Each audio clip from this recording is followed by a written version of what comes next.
technology would eventually find its way into the clandestine military programs of the U.S., Britain, the Soviet Union, and France, or at least be monitored by these major states.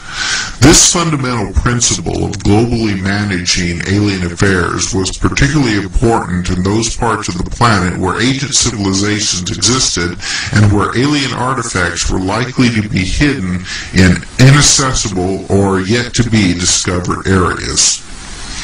Regions such as Tibet, Egypt, Iraq, Afghanistan, Indonesia, South and Central America, and elsewhere were all highly valued assets due to the potential alien artifacts possibly located in these countries and regions.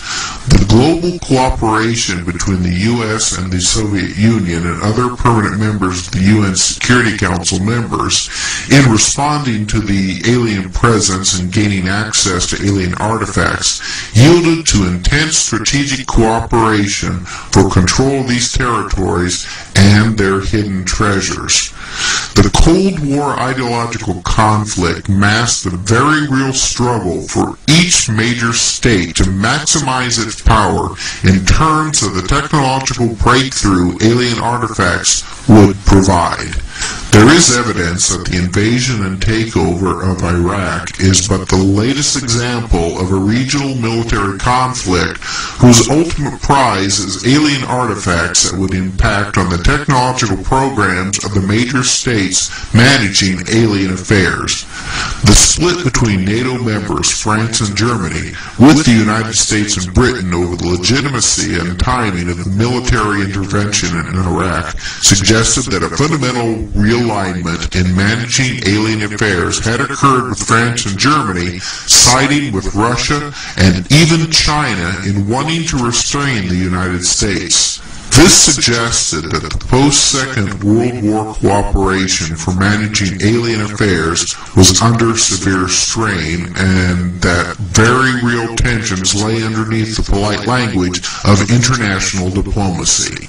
The fifth major policy adopted for globally managing alien technology and the alien presence was that the major powers would cooperate in responding to the challenge posed by both the remnants of Nazi Germany and their hidden military bases in Antarctica and South America, and to one or more alien races that had continued to assist the Nazi elites. This cooperation by the major powers was marked by agreements to not disclose this information to their respective general publics and most elected political officials. What surely most troubled Allied officials was the success of the Nazi elites to develop fully operational saucer craft that were propelled by anti-gravity generators and navigational systems that still had not been successfully developed by the United States or Soviet Union. This Nazi success occurred well before the Allied states were able to develop their own fleets of saucer ships. According to Colonel Steve Wilson, the first successful U.S. anti-gravity flight took place on July 18, 1971 at S4 Dreamland, also known as Area 51, wherein light-bending capabilities were also demonstrated to obtain total invisibilities. A number of military whistleblowers suggest that the United States currently has a fleet of alien reverse-engineered ships with anti-gravity propulsion system, and that manned flights to the moon and even Mars are regular occurrences by the clandestine organizations developing and using such technologies. The chief legacy of the Nazi-alien connection is that Nazi enclaves continue to influence a key region of the planet, namely South America, leading to numerous political and economic crises in that continent, which continues to seriously impact on the lives of South American citizens.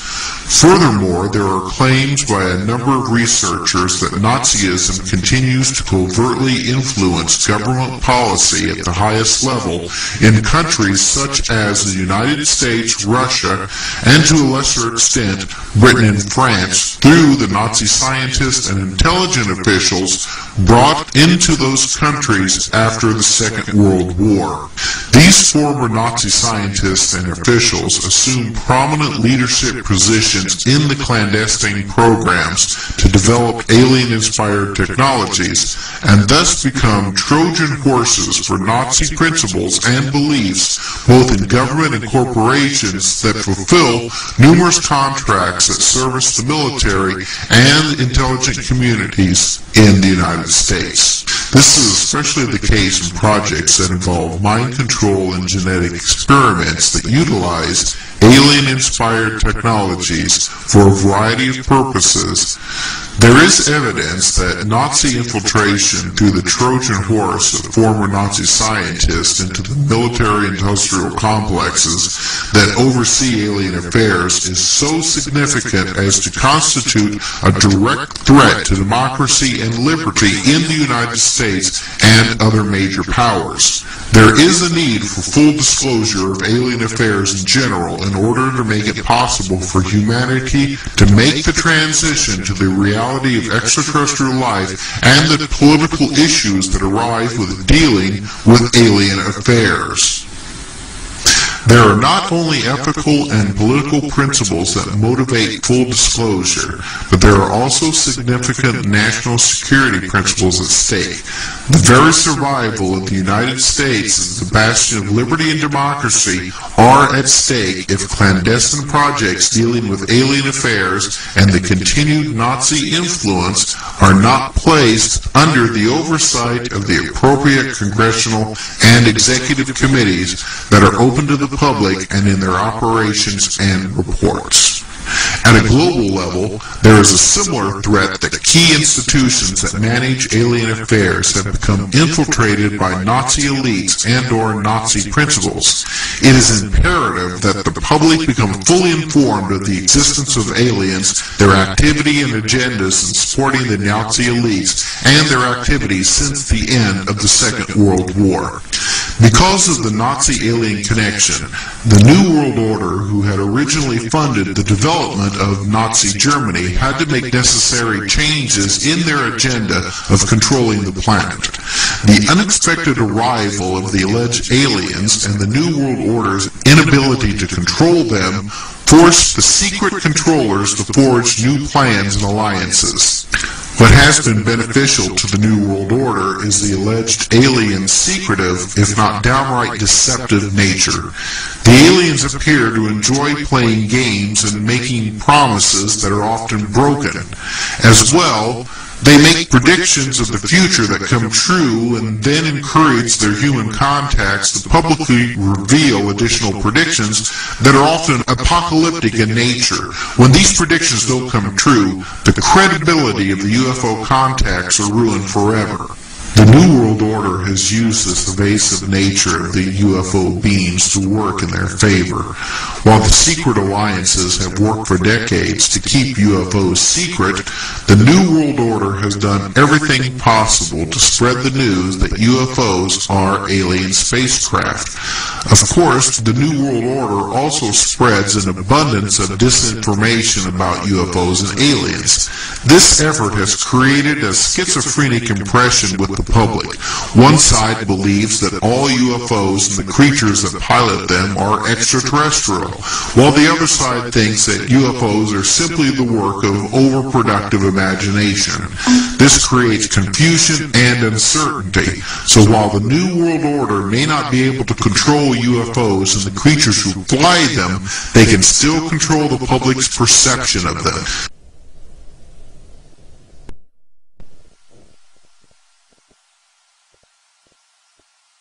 The frightening truth is that no one really knows the true natures of UFOs and the beings who pilot them.